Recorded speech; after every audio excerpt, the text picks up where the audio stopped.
E passámos já de seguida para o Dr. Luís Jorge Pinheiro, portanto, também agradecer aqui a disponibilidade que tem para também, que no final de uma sexta-feira ainda vir connosco aqui a discutir algumas dessas questões ligadas aos sistemas de informação. Eu sei que hoje teve mais uns problemas de agenda e, portanto, mais uma vez valorizar também essa abertura para que, apesar disso tudo, ainda ter esta vontade e esta disponibilidade para connosco trabalhar. O Dr. Jorge Pinheiro, neste momento, realmente está a dirigir esse PMS, de uma forma muito curta, só para vos apresentar, é licenciado em Direito, e foi, acima de tudo, foi secretário de Estado adjunto da Administração Administrativa, responsável pelo programa Simplex, que é um programa, para quem não conhece, é dos melhores programas a nível nacional que nós temos do ponto de vista da desburocratização, um programa exemplar, mas tem trabalhado em muitas outras áreas ligadas com o sistema de informação, ligadas com a questão da administração interna, então, de várias áreas diferentes. Tem uma experiência única do ponto de vista do Estado e do Governo e, portanto, é alguém que nós também depositamos enormes esperança e expectativa para nos ajudar numa área que é crítica para a saúde, que é os sistemas de informação, a poder alavancar e a poder naturalmente melhorar e diferenciar esta área. Portanto, agradecer imenso a disponibilidade e passar a palavra. Muito obrigado, professor Fernando Araújo. É para mim um gosto estar aqui. Queria cumprimentar a Faculdade de Medicina da Universidade do Porto, no Hospital São João, hospital onde eu nasci, portanto, na verdade, não deixa de ser quase que um voltar verdadeiramente a casa, não é? Ao berço, e portanto é uma marca na minha vida, é uma marca na minha existência, e não deixa de ser especialmente reconfortante para mim estar aqui a falar convosco. Portanto, fosse quando fosse, viria com todo o gosto. Porque aqui também é um bocadinho a minha casa. Também cumprimentar o Francisco Goiana, que também sei que está por aqui, e todos os presentes, e agradecer a paciência de me ouvirem no final da tarde a falar de tecnologia, a falar do que faz a SPMS, que extravasa bastante aquilo que é tecnologia, e explicar um bocadinho também, mais até do que contar o que fazemos, explicar um bocadinho aquilo que queremos fazer nos próximos tempos, que acho também importante. E debater, porque o que me disseram que isto era essencialmente era também para ouvir, não era só para falar, e portanto eu, como acredito no que me dizem, vou levar isso a sério, portanto vou esperar que seja bastante interativo. Também não somos muitos, o que me motiva esse contacto mais próximo e esse diálogo mais fluido, que eu acho que enriquece e nos permite aproveitar este tipo de sessões. Eu tinha aqui só uns slidezinhos, mas nem sei se vale a pena, porque eles também não têm muito, mas meto-os aqui, deixem-se me derem. Dr. Jorge Pinheiro, estão todos com muita vontade de fazer perguntas sobre sistemas de informação, portanto, esteja à vontade para também abrir um bocadinho a sessão nesse sentido, e depois acho que há aqui matéria para nós até às 8 estamos aqui tranquilamente a discutir. Só dar uma nota, a SPMS de facto tem várias áreas, presta serviços partilhados em diversas áreas. Os sistemas de informação são de facto as áreas mais conhecidas, mas a verdade tem também uma parte muito relevante em matéria de compras. Para se perceber, a SPMS faz a generalidade da maioria das grandes compras que são feitas para o SNS, são feitas na SPMS, designadamente quer compras feitas, quer realizando e celebrando acordos quadro que depois permitem a aquisição de produtos de forma mais simplificada por todos aqueles que deles carecem dentro do sistema, quer, por exemplo, comprando por contrato de mandato, ou seja, comprando na sequência de solicitações de outras entidades do Ministério da Saúde, um conjunto de bens e serviços que em regra são bastante solicitados, e portanto faz sentido comprar de forma agregada. Para se perceber a dimensão da central de compras da saúde, que é a SPMS, neste momento, se olharmos só para o ano passado, nós em 2020 adquirimos mais de 900 milhões de euros de bens e serviços para o SNS. Então é de facto uma central de compras de larga escala, que ultrapassa, na administração pública, é maior de todas, é maior do que a SPAP, que serve à administração pública, é de facto uma grande central de compras. Para além disso, tem depois serviços partilhados de menor dimensão na área dos serviços financeiros, na área dos recursos humanos, mas é na área dos sistemas de informação que é mais conhecida e que tem um papel crucial.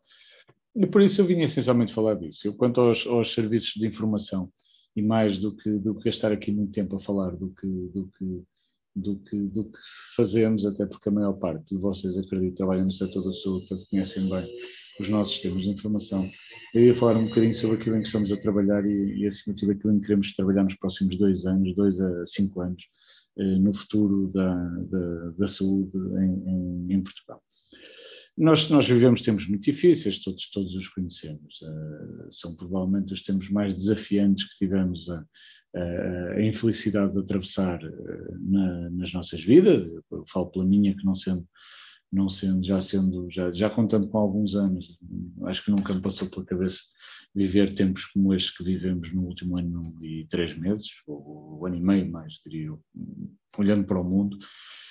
E que sendo tempos especialmente desafiantes e que neste com estes contornos nos apanharam de forma muito violenta, de forma súbita, de forma também pouco preparada para tudo isto que aconteceu ao mundo. Não estou aqui a falar de Portugal. A verdade é que também são tempos que vão deixar uma marca indelével nas nossas vidas, na nossa forma de ver o mundo e na forma como toda a humanidade mudou.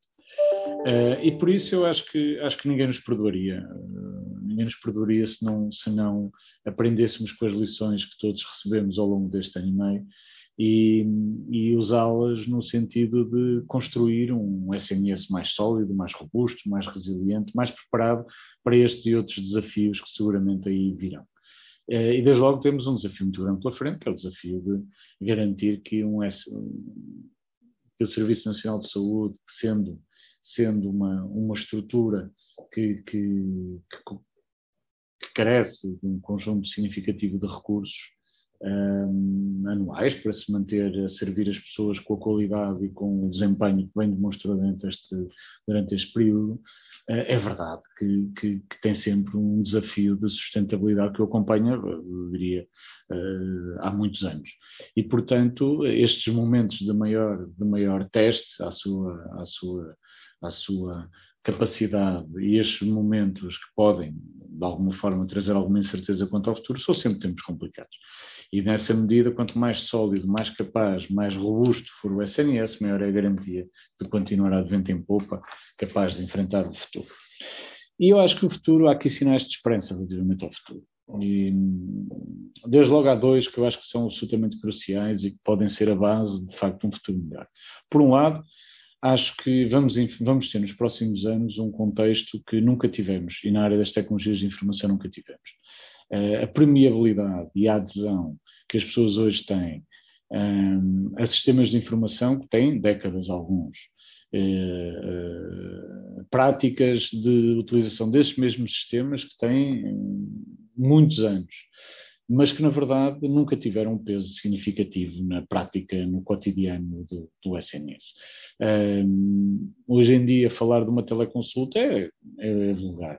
Falar de não haver um contacto presencial entre o utente e o seu médico é absolutamente normal e cotidiano. Todos nós nos relacionarmos à distância e ser absolutamente vulgar é algo que é diferente daquilo que existia há um ano e meio atrás. Eu acho que essa mudança de mentalidade, a facilidade com que uma vastíssima fatia da população que não estava tradicionalmente acostumada a usar tecnologia de forma tão abrangente, a forma como rapidamente nos adaptamos à utilização de determinadas ferramentas em contexto profissional, criou seguramente um contexto que só pode ser um contexto que tem necessariamente que ajudar a alavancar a utilização da tecnologia no futuro muito próximo. E, portanto, agora, não basta ter contexto, não basta ter vontade, depois muitas vezes preciso ter o combustível, não é? É preciso ter a energia que faça com que se atinja os objetivos desejados. E a energia também vem aí, em princípio, não é? A energia, aqui falo de dinheiro para financiar essa transformação digital que pode ajudar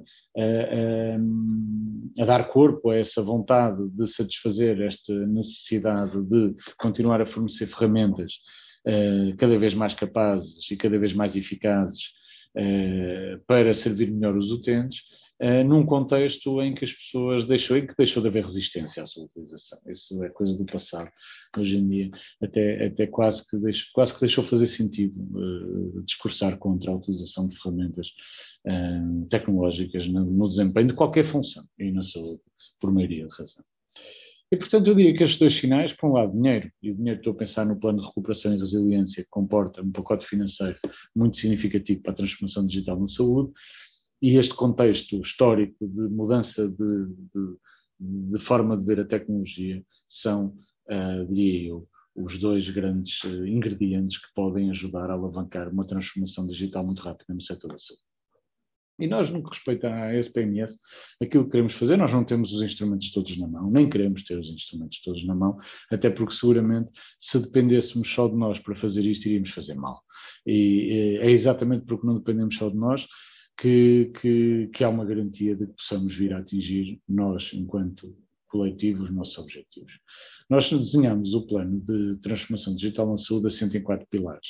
4 pilares que evidentemente não se esgotam na questão tecnológica e por isso é que tem que necessariamente envolver todos os stakeholders do setor da saúde, porque as interdependências para conseguir estes objetivos são seguramente tão grandes que se não for um movimento coletivo não há transformação digital no setor da saúde. Transformação digital não se faz só com tecnologia, faz-se acima de tudo com as pessoas e por isso é que foi absolutamente essencial a questão da mudança de mentalidade. A esse nível, eu diria que são 4 grandes pilares neste caminho. Por um lado, o pilar das infraestruturas. É indiscutível que sem elas não há milagres. E, portanto, nós temos algumas infraestruturas que carecem de modernização urgente. Temos um conjunto e estou a pensar, por exemplo, nas próprias estruturas de armazenamento de dados que são de pequena escala, ainda de pequena escala, e apesar de tudo nós estamos a falar na SPMS, temos cerca de 60 a 70 terabytes de informação armazenada só na SPMS. Mas ainda assim é pouco. É pouco numa era que vive de dados e que precisa de dados como nunca outra existiu. Na forma como gerimos o próprio parque de sistemas de informação, também ela tem de mudar. Nós temos um parque excessivamente atomizado, em que temos locais de presença de sistemas de informação que não são dos mais sofisticados e dos mais completos. Nós temos que reduzir o número. Temos que ter poucos data centers, muito poucos mesmo, mas eles têm que ser, de facto, têm que ter outras condições e têm que ter outra escala e outra dimensão, para podermos evoluir em matéria de segurança, para podermos evoluir em matéria de continuidade de negócio, para podermos resistir melhor às crises. Portanto, tudo isso obriga-nos a mudar. E temos de evoluir também muito significativamente em termos de ferramentas dos profissionais de saúde.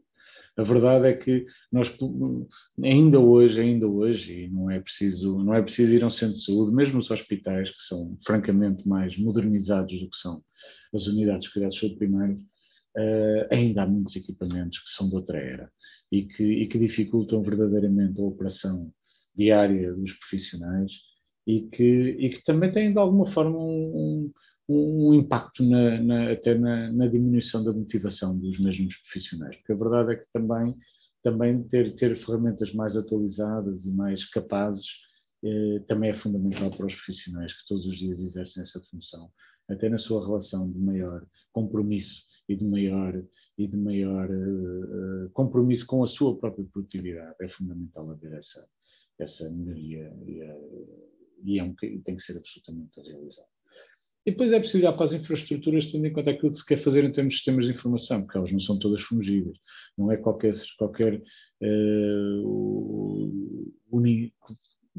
qualquer sistema que serve de forma capaz. Os vários sistemas de informação cada vez vão estar mais e devem estar mais ao dispor dos profissionais. Eu vou dar um exemplo. Esta pandemia demonstrou uma coisa. Os profissionais têm que ter muita mobilidade, porque hoje estão a trabalhar numa unidade de saúde, amanhã podem ter que estar em casa a prestar cuidados com maior distanciamento e havendo menos contacto físico com os seus utentes. Isso foi muito evidente no âmbito dos cuidados de saúde primários, por exemplo, durante esta pandemia. E nem sempre é fácil ter, ou com os sistemas que temos hoje, essa capacidade de garantir que o desempenho do profissional fora do seu local de trabalho é, no mínimo, o melhor possível ou mais próximo daquele que teria estando no seu posto de trabalho.